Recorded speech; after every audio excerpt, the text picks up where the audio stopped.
Bienvenido. Estoy feliz de que esté con nosotros hoy. De verdad, Alberto Sardiñas, desde la ciudad de Miami. De verdad es un honor para mí poder compartir contigo hoy y que hablemos de muchas cosas, ¿verdad? Pero hay dos cosas importantes hoy. El miedo al rechazo. Eso es una cosa. Y lo otro es, hablemos del libro también. Pero a ver, cuéntame, ¿cómo Bien, estás? Ruby, contento de la invitación y agradecido de tenerte, de estar conectado contigo y con toda la gente que te sigue, la verdad que sí. Bueno, muchísimas gracias. A ver, hay muchas interrogantes a la hora de decir, ok, el miedo al rechazo. Toda la vida, bueno, he estado leyendo mucho de ti y he visto que has sufrido mucho bullying y de verdad que creo que todos hemos sufrido mucho bullying, unos más que otros, ¿verdad? Pero ¿cómo hacemos, Alberto, con el tema del rechazo cuando es algo del día a día, de todos los días? O sea, me rechazan desde que vine a este mundo, ¿verdad? Porque no era yo maravilloso o maravillosa para caerle bien a todo el mundo. Voy al colegio, tengo situaciones, tengo situaciones en mi casa, siento el rechazo en muchas ocasiones de los padres, de los hermanos, de los maestros. Ese bullying que es constante, pero cuando uno está en la adolescencia yo creo que es terrible, ¿verdad? O sea, ¿qué hace uno como adolescente para, o sea, superando eso toda la vida? ¿Cómo yo llego a ser adulto pensando en todo lo que me han hecho, en todo lo malo que me ha venido pasando en la vida? Y después, ¿cómo convierto, como dices ese en tu libro, ese no en un sí? ¿Cómo hago eso? Lo primero que hay que hacer es entender de dónde venimos y qué es lo que nos ha pasado. Si Ok. nosotros estamos constantemente viviendo y sobreviviendo y no nos estamos entendiendo como seres humanos, entonces va a ser muy difícil superar todos esos traumas. El trauma es una cosa que nos pasa a todos. A todos por algún lado algo nos pasó que nos dio la vuelta en la vida, que nos golpeó en la vida, que nos dejó traumados, que nos dejó mal, que nos dejó con miedo a las alturas, que nos dejó con miedo a interactuar con gente, que nos dejó con miedo a enamorarnos. O sea, todos hemos pasado por algún tipo de trauma en la vida. Ahora, ¿qué es lo que podemos hacer? Nosotros podemos decir, soy una víctima de lo que me pasó, o podemos convertirnos en alguien que capitaliza en lo que le pasó para convertirse en una mejor persona. Entonces, el miedo al rechazo es el miedo a que me vuelva a pasar lo que ya me pasó, o el miedo a que le me pase lo mismo que le pasó a mi mamá, o lo mismo que le pasó a mi papá, o lo mismo que le pasó a mi abuelo, etc. Entonces, ¿cómo enfrentamos el miedo al rechazo? La primera clave del libro El sí detrás de un no, que para mí era la más importante, es conocer nuestra propia historia. A veces Ok. creemos que conocemos nuestra propia historia y sabemos muy poco de nuestra propia historia.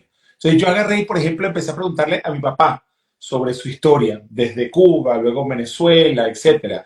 Mi mamá falleció hace muchos años, pero empecé a preguntar a mi papá, a mi tío, perdón, cómo fue la salida de mis abuelos de Europa a Colombia. Luego de eso, cómo fue que se conocieron mi papá y mi mamá en Miami. Todo ese cuento, toda esa historia me ayudó a entender, por ejemplo, que yo no he tenido hace rato dos generaciones de mi familia en el mismo país. Me llevó a entender, por ejemplo, que mi familia por ambos lados lo ha perdido todo en algún momento o en varias ocasiones. Entonces, imagínate lo que eso ha hecho en mí. Me ha puesto con un miedo a perderlo todo, me ha puesto con un miedo con una posibilidad de entender, bueno, estoy en el lugar correcto o no, cómo he hecho raíces en un lugar. Entonces, cuando nosotros tenemos un miedo de lo que sea, en ese momento tenemos que entender de dónde viene ese miedo. ¿Por qué? Porque si no, tú dices, ay, yo voy a leer un libro de Alberto Sardiñas dedicado al rechazo. Te vas a leer el libro completo y vas a seguir igual. Por Así. eso la primera clave del libro es conoce tu historia. ¿De dónde vienen tus padres, tus abuelos? Investiga un poquito y entiende dónde vienes tú. ¿Qué fue lo que te pasó cuando chiquito? ¿Cómo te fue con tu papá, con tu mamá? ¿Cómo te criaron? ¿Te pegaban, te gritaban? ¿Qué pasaba? Y eso te va a ayudar a entender en quién te has convertido hoy como persona. Alberto, dice que el segundo punto es acostúmbrate al no. O sea, ¿cómo me acostumbro al no si lo que quiero es sí? Que sí me compren, que sí me quieran, que sí me reciban, que sí me den el trabajo, que sí me compren el libro, ¿verdad? O sea, la gente está acostumbrada, yo creo que ya está acostumbrada al no, Pero ¿cómo hacen entonces para empezar a recibir esos sí? O sea, esa forma positiva en que la gente va a verme, o sea, ¿en qué me tengo que convertir para eso? Te tienes que convertir en alguien que si se quiere ganar el ticket de la lotería tiene que comprar el ticket. Entonces, Ok, no podemos pretender ganarnos el ticket de la lotería no lo compro. dando el ticket. Con la buena noticia de que las probabilidades de que te digan que sí, un cliente, alguien que te va a financiar tu negocio, un jefe a quien le pediste un aumento, un jefe a quien a lo mejor le pediste un cambio en tu horario o lo que sea, todas estas probabilidades de sí son bajas, pero son mucho más altas que ganarse la lotería. Entonces, si estamos dispuestos a jugar la lotería y a ponerle $1 a la lotería, con una probabilidad en 1.000.000 o en 10 millones o en lo que sea de ganarnos la lotería, ¿cómo no vamos a estar dispuestos a tratar sabiendo que a lo mejor hay una posibilidad en 20 que me digan que sí? O sea, las probabilidades son mucho más altas. Y además es un juego de números. Si tú necesitas un cliente a quien venderle este vaso, probablemente vas a tener que hablar con 20 personas para que aparezca una persona que te vaya a comprar el vaso. Entonces el no y el acostumbrarse al no es como un músculo. Eso quiere decir que de la misma manera en que nosotros vamos al gimnasio para desarrollar brazos y piernas y bajar la panza y toda la cosa, de la misma manera tenemos que establecer la fortaleza de recibir los no. Y la única manera de hacerlo es exponiéndonos al no. Es exponiéndonos a la posibilidad de que nos digan que no. Exponiéndonos a que esa pareja nos diga que no. A que esa salida a tomar un café con alguien que te gustó no funcione. A que a lo mejor esa pedida de aumento te digan que no. A que a lo mejor sea la octava puerta que te dicen que no. A lo mejor la novena te dicen que sí. Pero si no juegas el juego de números, como te atreves a jugar el ticket de la lotería y te acuerdas que tus probabilidades de conseguir un sí son mucho más altas que las probabilidades de ganarte la lotería, entonces te vas a quedar en el mismo lugar. Alberto, tú sabes que yo siempre digo que creo que para el hombre es más fácil el rechazo que para la mujer, o de repente lo recibes mejor, no sé, tú aquí guíame, porque yo digo, si yo fuera hombre y yo invito a una mujer a salir, y esa mujer me dice que no, yo no la volteo a ver nunca más, no le hablo más, la bloqueo, si la veo en la calle no la saludo, o sea, ya quiero que sea mi enemiga, porque me dijo que no. Claro. Sin embargo, el hombre te sigue escribiendo, te sigue llamando, te sigue invitando, ven a mi casa, vamos al cine, vamos a comer. Entonces, está como más acostumbrado al no que la mujer. ¿Me equivoco? Yo creo que eso depende mucho de las circunstancias, de la sociedad en la que estemos. Yo sí te diría, por ejemplo, que nuestros países latinoamericanos son mucho más tradicionalistas, que cuando vienes a Estados Unidos o a ciertos países en Europa, los papeles se pueden haber volteado. Pero, ¿qué pasa? Que cuando nosotros entramos en, por ejemplo, la diferencia entre hombre y mujer, y nosotros decimos, no, porque al hombre le queda más fácil o a la mujer le queda más fácil, la mayoría de las veces, Rubí, estamos buscando excusas. Estamos buscando una justificación para nuestra propia decisión de no atrevernos. Entonces, en vez de quedarnos los patrones, porque yo creo que el patrón que tú mencionas es un patrón válido y probablemente acertado típicamente en nuestras culturas, creo que a la misma vez, ¿qué vamos a hacer? ¿Quedarnos con ese patrón o romperlo? Y si de verdad queremos encontrar la persona correcta, y si de verdad pareció hombre, mujer, el que sea, que parece la candidata o el candidato ideal para nosotros, de verdad no vamos a insistir una segunda vez. De verdad no vamos a decir, ¿sabes qué? Déjame poner el orgullo a un lado, decirle, mira, no te quisiste tomar un café conmigo. Y dentro de un mes dices, oye, café número 2, ¿me lo aceptas o no? Y a lo mejor te das cuenta que en esa segunda salida la persona estaba más disponible que antes, que ya desapareció la ex, que ya desapareció el ex, que ya limpió todos los problemas emocionales que tenía, que ya le pagó la manutención a los hijos y que ahora sí está dispuesto a tomarse un café. Entonces lo que te quiero decir Okay. es que la clave de esto está en no tomárselo personal. Cuando uno dice más, nunca voy a tocar esa puerta, estamos asumiendo el rechazo como algo que alguien hizo en contra de nosotros. Alberto, perdón, me, ¿cómo hago para diferenciar ese tema que se escucha mucho? No lo tomes personal. Pero si te estás metiendo conmigo directamente, o sea, ¿cómo lo hago para no tomarlo personal y para que eso no me afecte, ya sean relaciones de pareja, padre, hijos, familia, en el trabajo? La gente dice, ah, pero es que no es personal, pero ¿cómo hago para entender que no es personal? Yo creo que hay dos formas. El primer factor es el factor de la compasión. La compasión es poder sentir lo que la otra persona está sintiendo. Si nosotros, el factor de la compasión, nosotros vamos a entender que cuando no nos dieron ese trabajo, eso tuvo que ver con las circunstancias del que contrataba, no necesariamente con mis circunstancias.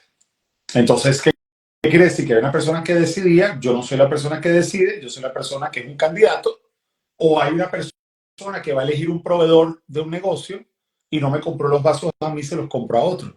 Entonces, hay que entender que esta persona tuvo que tomar la mejor decisión posible en función de la posición en la que está. Entonces, ya con eso se quita un poco esa rabia que da que te digan que no. La segunda es todo lo contrario de la primera que te dije, porque requiere un poquito de las dos. La primera es esa compasión que hace falta para decir, esa persona tiene sus circunstancias y esto no tiene que ver conmigo. Pero la máxima responsabilidad que le puedes asignar a una persona, por ejemplo, que no te contrató, que no quiso salir contigo, que no quiso comprarte tu producto, que no quiso darte el aumento o la promoción en el trabajo, la máxima responsabilidad que le puedes asignar a esa persona es un 99%, nunca un 100%.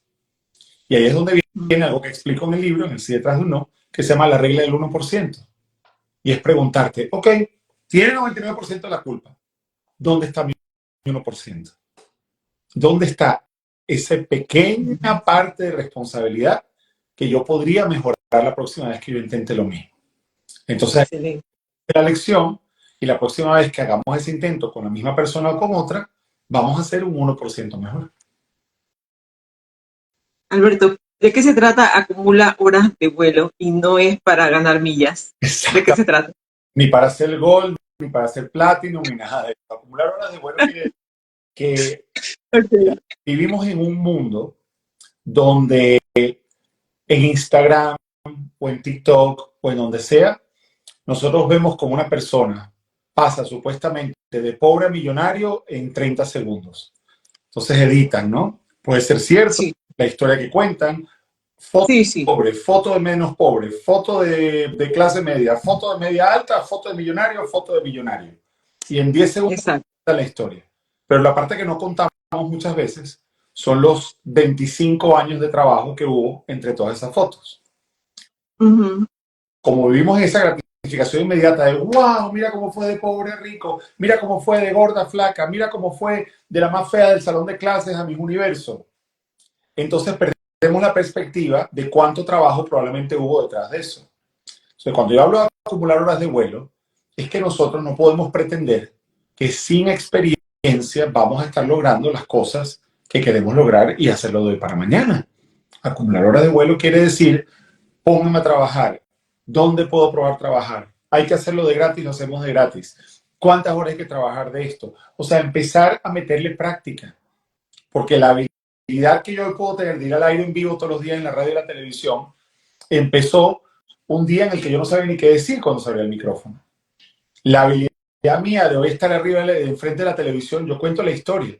El primer día que a mí me invitaron a ser colaborador de televisión, me pusieron como invitado y yo estaba muerto del susto. Llego a la sala de maquillaje, está muy frío el lugar, como todos los canales de televisión, me maquillan y empiezo yo a sudar. Y me dice el maquillista, ¿estás bien? Digo, sí, yo estoy perfectamente bien. Y resulta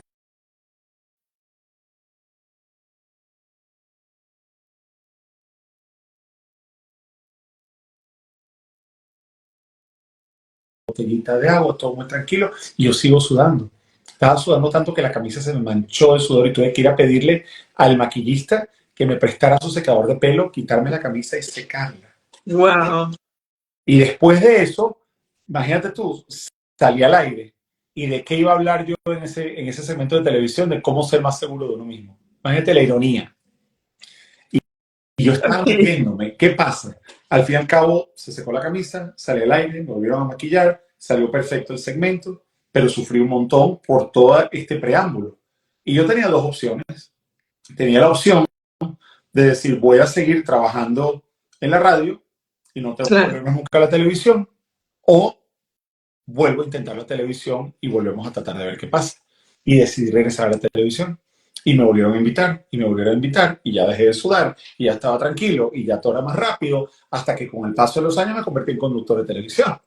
Entonces, claro. lo que voy con esto es que no hay éxito que provenga de hacer las cosas la primera vez, y que hay que acumular horas de vuelo como los pilotos en entrenamiento. Okay.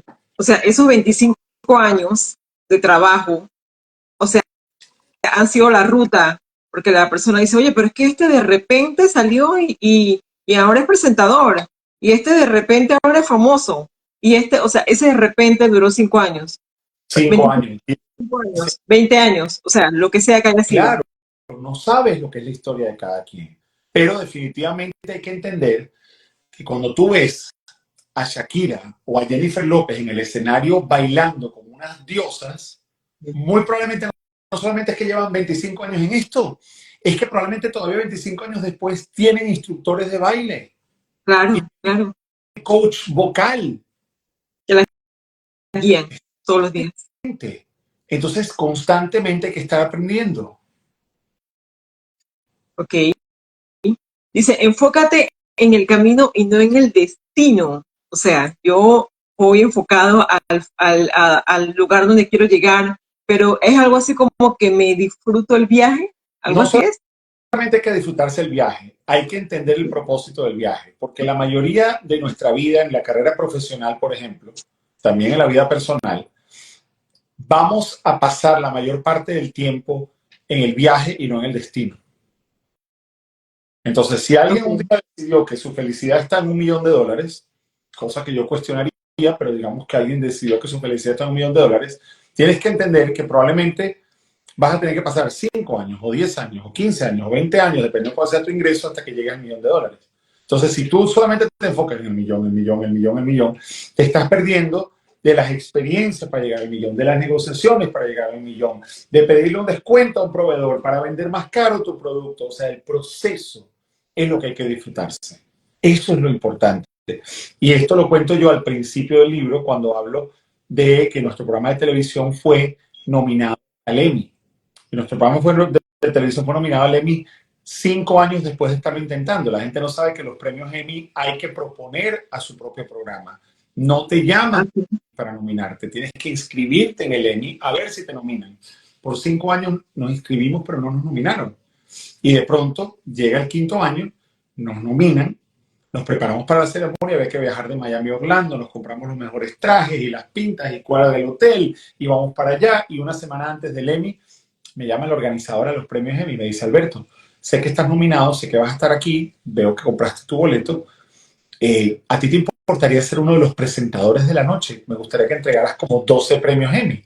Y yo, claro, con mucho gusto. Y cuando cuelgo el teléfono, llamo a mi compañera y le digo, ya esto está, ese Emmy no lo ganamos porque no van a estarme llamando a mí para presentar ningún Emmy si no me van a dar el premio a mí. Y cuando Ok.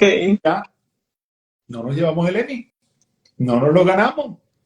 Nuestra categoría no tuvo ganadores, esa es una cosa que pasa en los Emmys, no todas las categorías tienen ganadores, había nominados, no había ganadores. ¿Y qué nos tocó?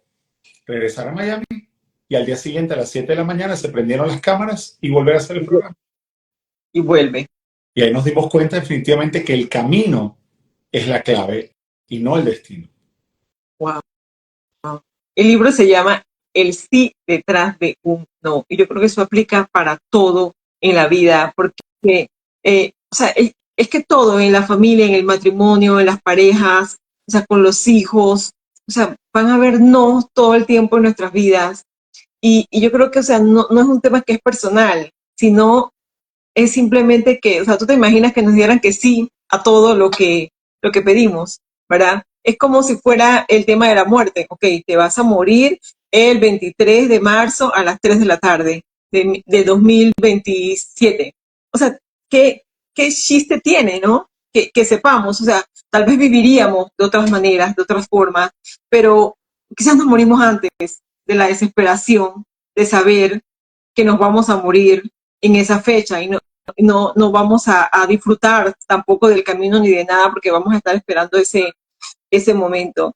Alberto, yo quiero que, bueno, hay tantas cosas que quisiera preguntarte, pero hay un tema que a mí me gusta muchísimo y estoy trabajando fuertemente en él, y como he visto que has leído tanto y tienes tanta experiencia en tantas cosas, quiero que me des tu opinión antes que cerremos, porque son 30 minutos, tu opinión en relación al tema de esta guerra que hay entre las mujeres, este tema de la sororidad que debería existir entre nosotras, ¿verdad?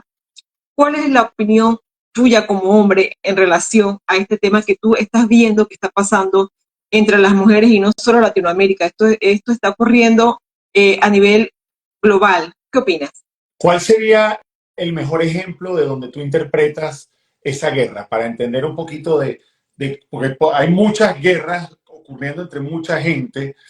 ¿Qué tipo de guerras estás viendo tú que te preocupen para entrar en algo Okay. específico? El tema de las mujeres, las críticas en las redes sociales las unas con las otras. Okay. Si tú ves un post y tú vas a mirar, las mujeres son las que están criticando horriblemente a esta otra mujer, ya sea por la ropa, por la vestimenta, perdón, la ropa, vestimenta, el peinado, el maquillaje, lo que dijo, lo que no dijo, que si Shakira bailó mejor que J-Lo, porque era latina y la otra. O sea, hay unas peleas entre nosotras. Por ejemplo, yo te puedo decir, los hombres, entre ustedes, tú tienes un compañero que se compró un auto nuevo y tú le dices, hey, felicidades, qué bueno que te lo compraste, te felicito, pero las mujeres decimos, qué raro, que habrá tenido que hacer para comprarte ese carro, porque ella no gana lo suficiente para eso. Mira. ¿O será que anda con el jefe? O sea, este tipo de situaciones que están ocurriendo entre nosotras, que son tan terribles, yo quiero saber, o sea, del punto de vista de alguien como tú, que ha estudiado tanto, que ha leído tanto, ¿qué opinas de esto? Mira, yo empezaría por decirte que yo, no siendo una mujer, sería irresponsable de mi parte generalizar No, claro que no. y darte una opinión respecto a lo mejor algo que tú consideras una guerra dentro de un género que no es el mío, ¿verdad? Ahora, Okay. dicho eso, yo creo que los seres humanos tenemos que observar y aprovechar todo lo que podamos, lo que observamos. En otras palabras, nosotros podemos quedarnos bajo la idea de decir, por ejemplo, como tú dices, que las mujeres se pelean en las redes, o que los hombres se pelean en el ring de boxeo, o que los hombres pelean más, o que las mujeres pelean más. Pero, ¿qué pasa? Que al fin y al cabo me parece, Rubí, que lo importante de esto es que lo que observemos lo aprovechemos. En otras Okay. palabras, todos en la vida, todos, sin excepción, tenemos sentimientos negativos por dentro. Todos lo tenemos. La diferencia es que todos tenemos diferentes niveles de control de esos sentimientos negativos. Uno tiene sus rabias, uno tiene sus corajes, uno tiene sus resentimientos, todos sentimos envidia en algún momento. Entonces, ¿qué es lo que puede pasar? Nosotros podemos ver una pelea entre dos personas. En tu caso, tú observas las peleas que te parece que son comunes en mujeres. A lo mejor yo la veo más en hombres, o a lo mejor la veo igual entre hombres y mujeres. Pero encontramos una pelea. Porque J-Lo, porque esto, porque el cuerpo, porque el baile, porque el movimiento, porque el carro, porque lo que se compró y lo que sea. Lo más interesante de eso es preguntarnos, ¿qué sentimientos genera lo que esa persona está haciendo en mí? ¿Qué es lo que siento? ¿Siento rabia? ¿Siento envidia? ¿Qué es lo que siento? ¿Siento celos? ¿Siento ganas de imitarla? ¿Siento ganas de ser como él o como ella? Y aprovechar eso para convertirlo en un deseo y en una acción. Siento ganas a lo mejor de mis sentimientos de defender a alguien. Mi sentimiento a lo mejor, mira, el otro día yo vi un post, precisamente exactamente en la misma línea de lo que tú me estás preguntando. Vi un post muy polarizante, sin entrar en detalle, súper polarizante. Una persona mostró algo y todo el mundo empezó a criticarlo y a decirle ya esto y esto y esto y lo otro. ¿Qué decía hacer yo cuando vi eso? Entonces era una persona que yo conocía y le mandó un mensaje directo y yo no estaba de acuerdo con lo que esta persona publicó. Y en vez de comentarle y meterme ahí, arriesgarme a que la gente diga, ay, mira Alberto Sardiñas opinando en contra de él, no era tan amigo de él como pensaban, le mandó un mensaje directo y le dije, estimado fulano, espero que estés muy bien, ya vi que estás en tremenda candela, como decimos aquí en Miami, con este post, y me gustaría comentarte lo que yo opino. Yo opino que esto estuvo bien, esto estuvo bien, esto estuvo mal, y esto me parece que deberías analizarlo mejor. el tipo no podía estar más agradecido. Y yo le estaba diciendo exactamente lo mismo que el 90% de la gente comentando. Ok. Pero yo estaba directo y le dije, esto es lo que yo creo, podemos estar en desacuerdo, puedes no estar de acuerdo conmigo, pero te quería decir en privado lo que yo creo de lo que tú publicaste. Y el tipo me lo agradeció y reconoció que se había equivocado. Entonces, a lo que yo voy con esto es, toda la gente que nos está viendo en este momento, que sienta que hay una agresividad, como dices tú, entre mujeres, o que yo puedo sentirlo entre hombres, o lo que sea, vamos a ver eso como una oportunidad. ¿Para qué? Para ver cómo podemos servir nosotros en medio de todo eso. Cómo podemos comentar en privado, cómo podemos simplemente decir gracias a Dios que yo no soy así, o cómo podemos decir simplemente déjame no comentar porque también estoy en desacuerdo, pero para que voy a agregarle más leña al fuego. Exactamente. Lo convirtamos en una oportunidad de nosotros para crecer en vez de humillar, en vez de destruir, en vez de hacerle daño a alguien más. Ok. Alberto, el libro tiene un prólogo de Don Francisco. Cuéntanos un poquito cómo fue eso y nos dices dónde podemos conseguir tu libro para que la gente lo pueda comprar. Claro que sí, don Francisco se ha convertido en un gran mentor, en un gran amigo. Lo conocí hace muchos años a través de la industria, a través de nuestro trabajo en común en Univisión. Y la verdad es que me hizo el gran honor de escribir el prólogo.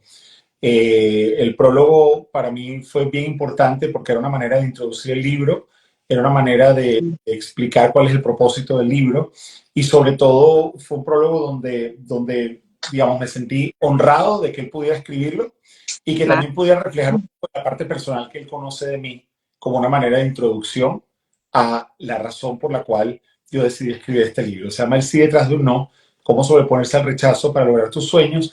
Está disponible en Amazon, principalmente en Estados Unidos. Pronto va a estar disponible en Amazon en varios lugares. Sin embargo, la gente que puede comprar desde Estados Unidos lo puede recibir. También lo pueden bajar en Kindle. Y también está la página elsidetrasdeuno.com, donde hay diferentes opciones para comprarlo en elsidetrasdeuno.com. Ok. Que está en tu biografía. Está también, exactamente. Alberto, muchísimas gracias por este espacio maravilloso. O sea, de verdad ha sido un honor poder compartir contigo un momento. Nosotros hacemos eventos y conferencias en Panamá, así que estás en nuestra lista para que te vayas arreglando y preparando. No sabemos en qué momento vas a tener ese espacio, pero sí sería muy interesante que pudieras compartir con nosotros aquí en Panamá una conferencia de este tema del rechazo, de los miedos, de ese no que todos nos enfrentamos todos los días y tenemos tanto miedo siempre de que me digan que no. O sea, y en todo, creo que la gente enfrenta muchísimo esto y sobre todo los jóvenes en estos momentos que un like puede significar, o sea, un día de desastre y de miseria. Sí. Si tengo 5 like en una foto que posteé o no posteé, porque están viendo la vida desde esa forma, desde esa perspectiva, ¿verdad? Y sería muy interesante que pudiéramos compartir contigo Claro que en Panamá. no, te cuento que hablando de conferencias, vamos a empezar a hacer varias conferencias en Estados Unidos. Nuestro libro es parte de varios clubes de libros de vendedores y coaches en los Estados Unidos. Ya hay más de, si no me equivoco, 15,000 personas de clubes de libros con el libro en las manos, dedicados al mundo de las ventas y al mundo del coaching y del mejoramiento personal. Claro. Y estamos terminando en los próximos 2 meses nuestra conferencia El sí detrás de un no. Así que vamos a ir país por país estrenando la conferencia y quién sabe si entonces a lo mejor tenemos la suerte de que Panamá sea a través tuya. Claro, excelente. Oye, muchísimas gracias entonces por este tiempo. Yo tengo que tener mi libro, por supuesto, porque tengo que estar leyendo todo ese sí detrás de todo el sí ese, detrás de todos los no que tenemos todos los días para poder lograr los sueños y las metas que tenemos. Muchísimas gracias y bueno, y ojalá te veamos por aquí pronto. Así sea, muy pronto. Ahí me tienen a la orden a través de Instagram cuando quieran me escriben y gracias a ti y a la gente que te sigue por la oportunidad.